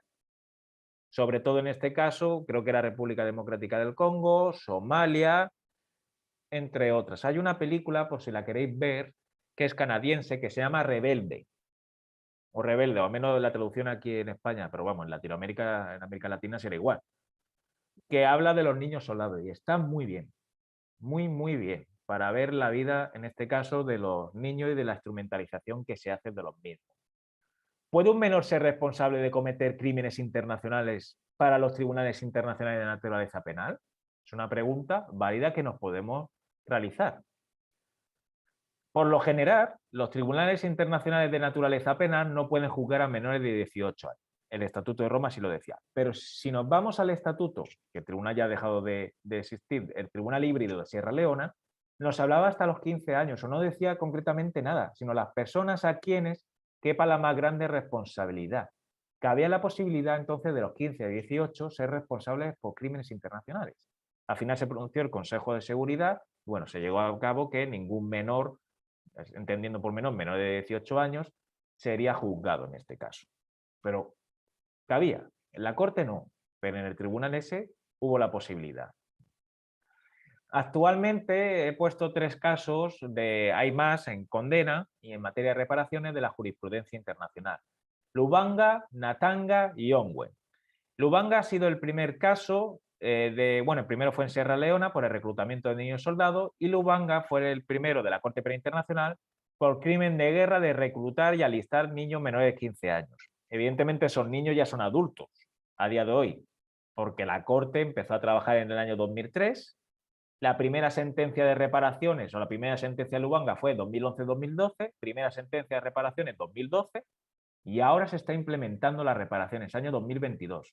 Las personas ya tienen 40 años en adelante.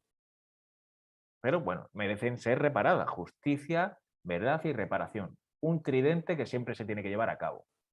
Natanga ha sido el primero en la Corte Penal Internacional que se le ha juzgado por violencia y esclavitud sexual de niñas y por crímenes de guerra. Antes no se hizo, en Lubanga no se hizo porque el fiscal entonces que hubo, que de hecho es argentino, Moreno, creo recordar que es argentino, Moreno Campo, no incluyó la violencia sexual dentro de las imputaciones a Lubanga. Entonces, esas víctimas de violencia sexual no han podido obtener reparaciones directas o que sí indirectas por parte del fondo fiduciario. Y el caso muy paradigmático es el de Ongwen. ¿Por qué? Porque a Ongwen se le ha incluido también, y aquí avanzamos incluso desde el punto de vista de la perspectiva de género, los crímenes sexuales, por crímenes de reclutamiento y aislamiento, en este caso de niños, soldados, pero también crímenes sexuales y de género. Esclavitud sexual, y esto es la primera vez, matrimonio forzado y embarazo forzado. ¿Y por qué Ongwen es llamativo? Porque Ongwen fue niño soldado. Entonces, era víctima y pasó al verdugo. De hecho, la defensa utilizó que Ongwen no tenía la capacidad suficiente para ser consciente del daño que estaba haciendo, porque desde pequeño, como niño soldado, lo habían drogado, había recibido una educación militar, o sea, como un trastorno, intentando ver que Ongwen no es el victimario, sino que es la víctima. Y utilizaba, a mí me parecen argumentos muy fuertes, la defensa. La fiscalía dijo que en este caso hay que tener en cuenta lo de Ongwen y le rebajaron la pena, pero bueno, es la primera vez que un niño soldado ha sido condenado como verdugo, en este caso. Y es un caso muy paradigmático que creo que dará que hablar por parte de la jurisprudencia, tanto por el perfil de Ongwen como por los crímenes desde el punto de vista sexuales. Las víctimas que han participado, que son niños soldados, 4.095. Las reconocidas con el fondo fiduciario, a la hora de reparar, ya os comento que supongo que eso se va a incrementar a 6.000, a 7.000 en adelante. Todas las víctimas no acceden a la corte. Realmente la reparación más cercana la tiene que llevar el Estado, porque es imposible. La corte, de hecho, no tiene dinero. Y la corte sin dinero y sin los estados no es nada, un edificio.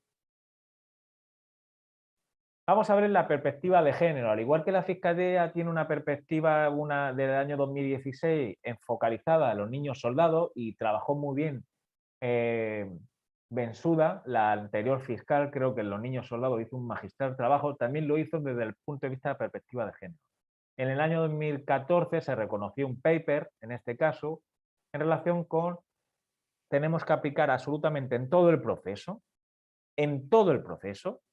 incluso en materia de reparaciones, que también está incluida, la perspectiva de género para las niñas, para las adolescentes y para las mujeres, muy particularmente aquellas que hubieran sido violadas, hubieran contraído el VIH como consecuencia de la violación, hubieran tenido un hijo como consecuencia de la violación, porque en determinadas culturas, si a una mujer es violada, puede ser que sea expulsada de la tribu a la que pertenezca. Entonces ya tenemos al niño nacido, no querido en este caso, y también a la mujer víctima también de su propia familia. Una pintura que siempre pongo aquí de relieve, no sé si la conocéis, es el Rapto de las Sabinas. ¿Os suena? El Rapto de las Sabinas es cuando Rómulo y Remo fundaron Roma. No tenían mujeres y su enemigo eran los sabinos. ¿Qué hicieron? Fueron al pueblo de los sabinos, los destruyeron, captaron a las mujeres, se las llevaron como meras reproductoras y como instrumento de guerra. Y el Rapto de las Sabinas creo que refleja muy bien esos secuestros, ese crimen de violencia sexual, que las mujeres se convierten en un arma, de hecho, en la guerra. Y lo podéis buscar, hay ejemplos varios de determinadas pinturas, pero me parece un ejemplo muy paradigmático ya a través de este mito, de cómo ya está reflejada a través de la pintura. El Consejo de Seguridad, de hecho, ha considerado que la violencia sexual que afecta a las niñas y a las adolescentes y a las mujeres afecta a la paz y a la seguridad internacionales. Y lo ha dicho el Consejo de Seguridad, que ya nos encontramos en un ámbito muy diferente. Porque son crímenes de guerra, crímenes de lesa humanidad y también puede ser un acto constitutivo de un genocidio. Reflexiones.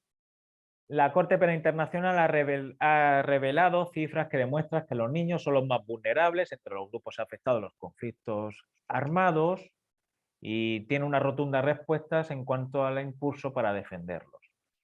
La reparación para los niños soldados es muy particularmente importante en materia de integración para la sociedad y muy particularmente aplicar la perspectiva, en este caso, de género. La infancia y COVID. Creo que vamos por ahí, sí. A ver, sí. Las decisiones jurídico-políticas adoptadas por la pandemia han afectado a los siguientes derechos: no discriminación, derecho a participar, interés superior del menor, derecho a la vida, supervivencia, esparcimiento, juego, etc. No sé en Argentina, pero aquí cuando en España se impuso a través del estado de alarma un confinamiento masivo, cabía la posibilidad que yo paseara a mi perra. Pero ¿y los niños que tenían TDA o cualquier otro trastorno y no podían salir? ¿Qué ocurre con ellos? Y con los padres, los progenitores. Eso ha acarreado bastantes problemas para algún niño, o en general para los niños, y en particular para los que tengan algún tipo de, en este caso, de trastorno, ya sea físico o psíquico, pues ahora es cuando florecen. De aquellos lodos ya tenemos este barro. Eso el Estado tiene que tenerlo en cuenta. Y de hecho creo que los adultos nos quejamos más que los niños. Y lo tengo clarísimo, durante la pandemia los niños fueron más fuertes que, en este caso, la mayoría de los adultos. Y otro de hecho, profesor, creo que hubo presentaciones con los chicos que tuvieran trastorno autista para poder salir a dar un paseo, una vuelta, y creo que tenían también, les ponían un pañuelo de un determinado color para que, bueno, como una señal y que, digamos, estaban amparados por ese permiso, digamos, ¿no? Pues no me suena, pero no lo sé. Sé que la fuerza... No, pero acá en Argentina sí. En Argentina sí. Vale, creía que era en España, digo, no lo sé. No, en Argentina, de hecho mi sobrino tiene TGD y bueno, estaba, digamos, así esas salidas rutinarias. Claro. Pues aquí nada. Otra cosa es que la fuerza psicológica del Estado, pues cabe la posibilidad de que un padre o una madre paseando por la montaña con su niño o su niña, pues dijera, no puedes, pero lo entendemos. Pero jurídicamente no se podía. Y cosa que es una vergüenza. Otra cuestión también peliaguda en este caso es, vamos a achacar encima, tenemos la pandemia, tenemos las medidas adoptadas por los niños, pero también en la pandemia se ha visto la mayoría de los refugiados del mundo en relación siempre son niños. Por los movimientos de los conflictos seguían, había pandemias, pero los conflictos continúan, por desgracia. Entonces, 1 de cada 3 niños que viven fuera de sus países de nacimiento son niños refugiados. Esto es una barbaridad. Y la proporción, para adultos, la proporción es inferior a 1 de cada 20. La proporción de los niños refugiados es cada vez menor. Y como he puesto antes de relieve, 2,5 millones de ucranianos se han venido al resto de Europa o de la Unión Europea, mejor dicho. La alta comisionada de los derechos humanos, el secretario general de las Naciones Unidas y UNICEF, cada uno de forma separada, pero aquí ha intentado aglutinar la idea principal que nos transmitía cada uno, lo ha puesto en relieve, que la pandemia ha tenido consecuencias devastadoras a corto, medio y largo plazo para los niños y sus derechos. Sobre todo en niños que nacen en lugares desfavorecidos económica y socialmente. A eso es todavía más problemáticas. O aunque los niños que contraen el COVID-19 también hay que tener en cuenta que parecen menos síntomas sin tasa de mortalidad que otros grupos, también hay repercusiones socioeconómicas, niños que se tienen que quedar en casa y no pueden ir a la escuela y puede ser que en casa vivan una situación muy desagradable y la única vía de escape es la escuela. La escuela dice que tienen que utilizar todos portátiles o internet en casa y evidentemente no todo el mundo tiene ni portátil ni internet en casa. ¿Qué pasa con la educación de esos niños que no pueden? O sea, se le está vulnerando ya su derecho a la educación. Porque no tienen acceso. Eso fue lo que más demostró la desigualdad que pasó acá en Argentina, la desigualdad que una gran parte de la sociedad tenía conectividad y la mayoría no. Y esa mayoría era de gran cantidad de que no podían acceder a la educación por no tener una computadora o por no tener acceso a internet. Digamos, era la sociedad más vulnerable que mostró la pandemia acá en Argentina. Sí, y no solo la educación, sino también la alimentación, porque acá en Argentina, bueno, las escuelas, muchas escuelas públicas dan de comer a los chicos, y eso también fue importante. Incluso hasta ahora siguen dando, digamos, la mercadería, digamos, la caja de alimentos. Estos 3 organismos ya lo han dicho. Hay una posible generación perdida. Por tanto, hay un posible futuro perdido. Y no es poco. Yo recuerdo mi infancia con la gratitud, y es que uno tiene que recordar su infancia con gratitud. Claro, sí, y hoy se demuestra, digamos, en la presencialidad justamente esos problemas de comprensión de textos, de no poder interpretar una oración, digamos, generó una dificultad grave en la educación de los niños. Por eso hubo Sí, recomendaciones. y un Ay, no, desequilibrio perdona. importante entre chicos de la misma edad escolar en cuanto a quienes pudieron acceder y quienes no. Se nota bastante la diferencia que generó la educación virtual. Sí, sí, vamos, es buena. Bueno, yo no soy partidario en ese sentido, pero bueno, siempre y cuando no se pueda, pues no se puede. Pero ha puesto de relieve más la desigualdad que cada vez es más imperante en este punto. No digo que estemos como antes, pero tampoco mejor de lo que debemos de estar. ¿Qué recomendaciones nos hicieron en este sentido? Asegurar que todos los niños continúen con su educación, incluyendo el principio de cierre de la brecha digital, garantizar el acceso a los servicios de nutrición y salud y hacer que las vacunas sean asequibles para todos, apoyar y proteger la salud mental de los niños, hay que visibilizarla de los niños en general de toda la población, que es algo muy tabú todavía. Aumentar el acceso al agua potable, el saneamiento y la higiene y abordar la degradación ambiental y el cambio climático. Aquí ya nos están mezclando de nuevo principio los derechos del niño y el cambio climático en la naturaleza. Revertir el aumento de la pobreza infantil y garantizar una recuperación inclusiva para todos y redoblar los esfuerzos para proteger y apoyar a los niños, las familias que vivan en situaciones de conflicto, desastre y desplazamiento. Y en esta misma línea también se pronunció en abril de 2020, al inicio de la pandemia, el Comité de los Derechos del Niño. Y aquí liberar a los niños de toda la forma de detención o encierro siempre que sea posible. Conclusión. Se puede considerar que de forma global la mayoría de las medidas adoptadas por el COVID han sido adultocéntricas. Creo que se han victimizado más los adultos, bueno, ya lo he puesto de relieve, que los niños.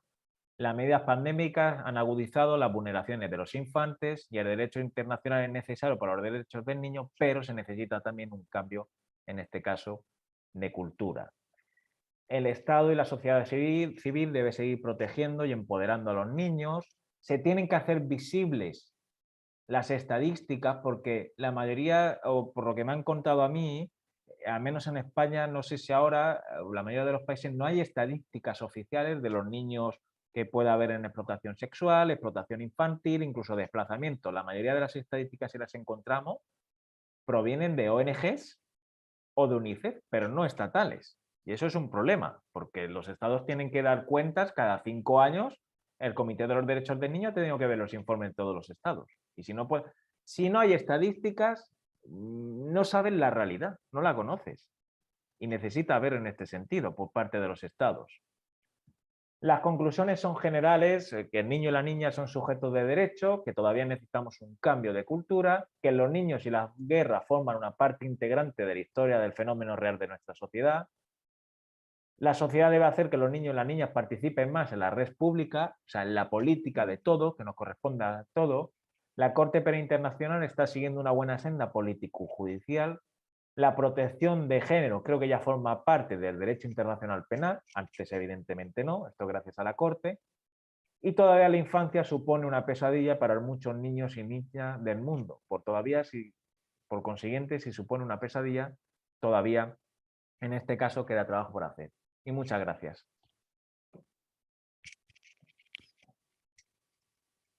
A usted, profesor. Bien. Gracias. Bueno, Carlos, muchas gracias. No sé si alguien tiene alguna pregunta pendiente. Porque hubo muchas Me quedé con una duda. Yo quería consultar, sí, yo también. Bueno, tomen la palabra en orden. Hablen tranquila, Bueno, yo espero. Dale. Hola, soy Maravini Marinés de la Comisión 7. Y no, me quedó una duda con el tema del derecho a educación, que dijeron que era de los padres. ¿Por qué consideraban eso? ¿Qué pasaba ahí? Me quedé media colgada con eso. No, el derecho a educación es de los niños, no de los padres. Claro, por eso, o sea, entendí al revés, me parece, ¿no? O sea, me Sí, pareció cualquier cosa. hay un movimiento muy conservador en cuanto a la concepción del niño que considera que la educación es de los padres o el derecho a la Ahí educación va. es de los padres para con el niño, pero no, la Ah, convención está no bien. dice eso. Buenísimo, listo, gracias. Nada. Bien. ¿Quién sigue? Bueno, yo sigo.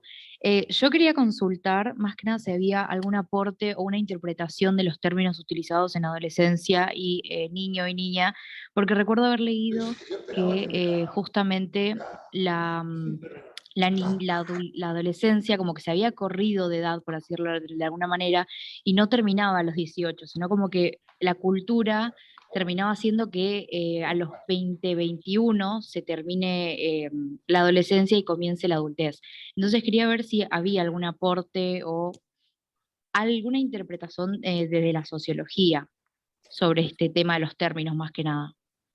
Desde el derecho, vamos, no. Desde la sociología, y no tanto sociología, sino supongo que desde la educación sí, pero yo eso sinceramente lo desconozco ahora mismo. Como no es un cambio, aunque soy bastante lector de educación y sobre todo de sociología, pero creo que no. Y además esto lo tengo seguro, o estoy seguro de ello, que esto ya depende de cada estado. A nivel internacional no. Seguro que no hay Está bien. consenso. Bien, bien, bueno, muchas gracias. De nada. Yo quería hacer una consulta, profesor. En un momento de la clase dijo que se tomaban digamos, a la infancia hasta los 17 años y 11 meses. Pero hay un artículo de la Convención, que es el artículo 38, donde habla de estos conflictos armados, como dijo usted, que Sí. dice que el Estado puede reclutar a menores o a niños cumplidos de 15 años, pero siempre que sean entre 15 y 18 años. O sea, siempre la prioridad es el que tiene más edad. ¿Cómo es eso? Porque si son infantes todavía.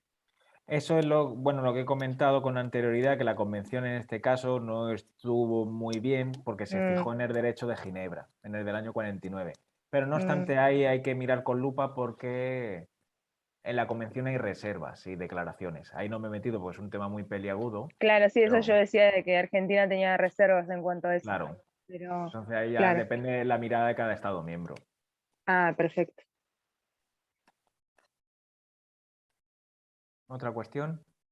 Yo quería hacer una consulta respecto al comienzo que mencionó que era peyorativo el término menor. ¿Y cómo sería una definición propia de niño, niña y adolescente?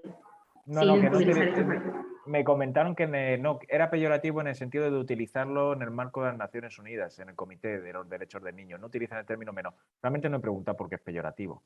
Porque creo que menor en general no diferencia las diferentes edades que puede haber dentro de los 0 a los 18. Ellos lo que dicen en general es niño, niña y adolescentes. Siempre esa tríada conjunta. Aunque yo aquí lo habéis podido ver, a veces ponía niño, otras veces niña, otras veces... Tampoco lo he tenido en cuenta, pero utilizan siempre esa triada, que creo que es más favorecida de los 0 a los 6, de los 6 a los 12, de los 12 a los 18.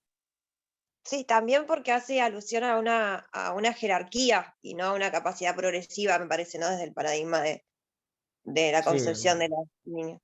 Hombre, la capacidad de obrar es, una cosa, la capacidad biológica, la capacidad de obrar es paulatina. Yo lo tengo claro, yo conozco a muchas personas con 16 años que tienen más capacidad de crítica y de seriedad que una persona de 50. Pero sigue siendo en este caso, a ojos de la ley, un adolescente. ¿Quién más? Perdón, yo tengo una pregunta. Vale. En relación a por qué Estados Unidos decidió firmar los protocolos, al menos 2 de ellos, y no la convención, ¿qué es ese cambio de posición o de idea en cuanto a que inicialmente la convención no la firmó y se mantiene firme en cuanto a ello, pero los protocolos sí? ¿Cuál es la diferencia sustancial entre una normativa y la otra? ¿O la motivación? Son todos tratados. La diferencia es que los protocolos se adecuan más al régimen jurídico-cultural de Estados Unidos que la propia convención. Así con carácter general. Ya está. O sea, no afecta mucho a los intereses norteamericanos. Federico. Bien, que una compañera había preguntado de la adolescencia, si bien no está ratificado, la OMS dice que va el término de adolescencia, según el desarrollo del crecimiento, dice que va de los 10 hasta los 19 años. ¿Se podría tomar ese parámetro? ¿O por qué no se toma ese parámetro para dictaminar la adolescencia en fechas, digamos, o en edades? Pues yo creo que cada uno lo mira desde una perspectiva diferente. Los comités de los derechos niños más jurídicos, la OMS no creo que vaya tanto por el término jurídico, sino más incluso biológico. Creo, lo desconozco, pero yo creo que esa es la perspectiva. Siempre hay que ver qué órgano, con qué perspectiva lo mira, o en qué factores, en este caso, siempre lo lleva en cuenta para decir eso. No lo he visto, para ser yo, soy sincero, pero lo voy a mirar este fin de semana y por curiosidad, claro, y aprender más. Bien, queda Eva con una pregunta, ¿puede ser? Sí, una sola. Me quedó con respecto al caso del niño soldado, con la evolución de la perspectiva y el último caso en el cual se había tomado como responsable por sus actos, si es que se toma como responsable al Estado o al individuo, en tanto niño, y las acciones que había ejecutado.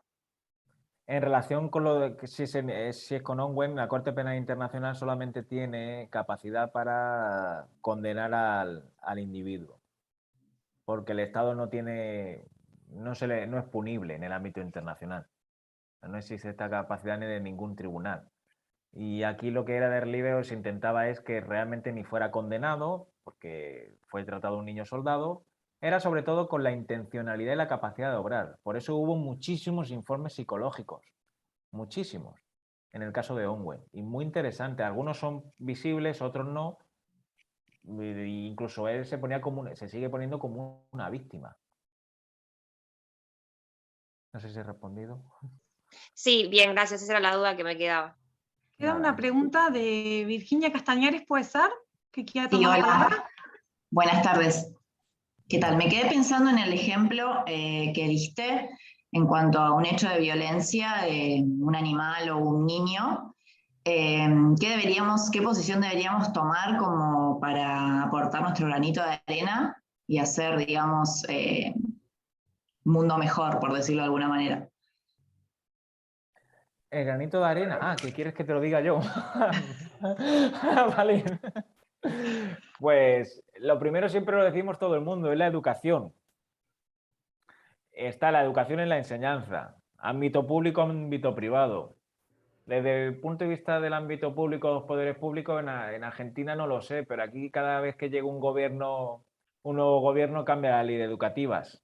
Y eso creo que al final perjudica a todos. Tiene que haber un consenso, como en los casos paradigmáticos de los países nórdicos, que hay un consenso para no cambiar cuestiones esenciales. Gobierne quien gobierne. En España no sucede eso. De hecho, se utiliza la educación como política. O se hace política, y esto no lo he puesto de relieve, aunque lo puse en las reflexiones, se hace política con la educación y no de la educación. Y esa preposición lo cambia todo. Muchísimo. Y luego, pues, también si uno tiene hijos, de lo que él o ella haya aprendido, transmitírselo. Pero es que todo en este caso en el ámbito privado. Puede ser que en el colegio te enseñen una cosa o en las clases y después en casa veas completamente algo diferente. Y luego como ciudadanos, pues siempre reivindicar los valores que nos hemos dado entre todos y la legalidad, siempre y cuando la legalidad también sea defendible, porque está una cosa que se denomina la de desobediencia civil, que cabe la posibilidad si no estás de acuerdo con la ley. Pero si bien yo veo eso, pues yo seguramente me metería. O sea, seguramente no lo haría, de forma muy educada. Si la persona ya... Claro, si la persona se salta, digo, tranquilidad, voy a llamar un momento a la policía local. Claro. Nos esperamos y ya está, y si no, pues lo pongo de relieve a través de una denuncia y que en su caso la fiscalía actúe. Pero o sea, hacer algo siempre. Bien, muchísimas gracias. Muy buena la clase. Gracias. Bueno, perdón, vayamos ya terminando porque ya pobre Carlos, ya no, la verdad que lo han anotado en preguntas, me parece muy, muy importante. Pero dejemos las últimas dos de María Isabel y de Kemei. A ver, María Isabel, rápidamente, los últimos minutos. Está silenciada, María Isabel. Ahí está, perdón. Que había hablado del interés superior del niño que debía individualizarse. Eso me interesó, porque digamos nosotros acá en la ley 26.061, que es la que adhiere a la convención, es bastante vago, digamos, la definición que da de interés superior del niño, y me pareció interesante esto de que se debe individualizar, ¿no? La concepción del interés superior. Y creo que habías nombrado una observación y no alcancé a escuchar, estaba plasmado en algún lado. Sí, en la observación general número 2. Ah, vale. Que ahí el Comité de los Derechos del Niño da una serie de parámetros generales para que los estados en este caso lo apliquen. Pero el interés superior del niño y de la niña y del adolescente es que tiene que ser un concepto no vago, sino un concepto generalista. Luego la interpretación la que le corresponde son a las autoridades individualizarlo. Es decir, imaginemos que una niña es perseguida en su país y se va de su país por cuestiones de género y además ha sido educada en una cultura que no puede hacer frente al varón y va a otra cultura completamente diferente. Por ejemplo, si llega a España o si llega a Argentina, a esa niña no le puede atender directamente un tutor que se llama hombre, para nada. Tiene que ser una mujer, porque si no la niña no va a decir nada, ni va a hablar. Entonces eso ya estamos individualizando el interés superior del menor en relación para las características muy concretas que necesita esta persona. En cambio, si viene un niño sería diferente. Entonces, en cada persona se tiene que ver los elementos aplicables, adecuados a las circunstancias de ese momento. Eso es lo que quería decir con la individualización, porque si al final generalizamos, puede ser que el interés del individuo se pierda. Hay que marcar líneas generales. Bueno, Quimei, la última pregunta. Sí, yo quería decir que si en este caso el derecho hizo las cosas bien y va por encima o adelante de la sociedad, porque muchas veces se dice que el derecho siempre viene atrás, y que en este caso, cuando se hacen las cosas bien, como la convención y demás, hay que decirlo también y no solamente siempre lo malo. Sí, yo creo que sí. Creo que el derecho esta vez ha acertado más que la sociedad. Sí, no me cabe la menor duda. Que evidentemente es una opinión y por tanto es subjetiva. Puede ser rebatible, pero mi observación es que vamos por detrás. Bueno, Carlos, mira, yo te voy a hacer, no te leería porque son un montón, pero la mayoría de los comentarios en el chat, excelente, excelente, excelente, y muy agradecido con lo tuyo. Así que ha sido una experiencia tan enriquecedora que seguramente te tendremos en otra oportunidad en nuestra cátedra o en el Instituto de Relaciones Internacionales. Así que doblemente agradecido y a vos, Julia, por haber conseguido esta clase. Así que gracias. Gracias, Carlos. No sé si a mí me decir gustaría... algo. Sí, a mí me gustaría, perdón, apago la cámara porque tengo muy mala conexión y prefiero que me escuchen antes de que me vean, que para todos los presentes, que ustedes puedan tomar en cuenta cómo Carlos partió de un tratado internacional, no de un tema clásico, que es la Convención sobre los Derechos del Niño, abordó la subjetividad internacional y la completó con la literatura, el cine y la pintura. Yo agradezco a Carlos la integridad en el abordaje de su clase, me sorprende y me encanta conocerlo por ese conocimiento tan amplio que tiene, y hay algo que a mí me gustaría destacar, además de que es doctor y tiene una formación académica muy amplia, es que él es divulgador científico, o sea, que a él le interesa que esto se conozca en distintos ámbitos. Entonces, es uno de los aspectos que me gusta mucho de Carlos y le agradezco muchísimo su tiempo. Son las 11, pasadas las 11 de la noche en España, de una semana agotadora, como son todas sus semanas de trabajo. Así que, Carlos, muchísimas gracias por haber estado hoy con nosotros. Nada, gracias a vosotros, que con todo lo que me habéis dicho, hoy voy a dormir muy bien. Lo voy a decir la verdad, voy a dormir con una sonrisa. Entonces, un placer y vamos, incluso si Julia quiere, les pueden dar mi email para algún alumno si tiene alguna duda, yo contestaré, intercambiar opinión, estoy abierto incluso en las redes sociales, y para mí es debatir y divulgar una materia tan espectacular como es el derecho internacional. Estoy abierto de lunes a domingo. Y gracias por la invitación, profesor. Gracias, Carlos, gracias. Seguramente te tendremos de nuevo por acá, seguramente. Y más cuando te recibamos personalmente, así conocer Argentina, que vos te encanta, la verdad, vamos. Cuando vengas a Argentina, La Plata va a ser ineludible. Digamos, la ciudad de La Plata y el IRI va a ser ineludible. Eso así seguro. Bueno. Gracias, hasta luego.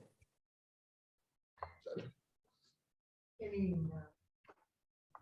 ¿Escribiste algo o no? Sí. ¿A qué le escribiste? Excelente clase, gracias. Ay, qué lindo. Listo. Ignacio, ¿ya podés dejar de grabar? Ignacio.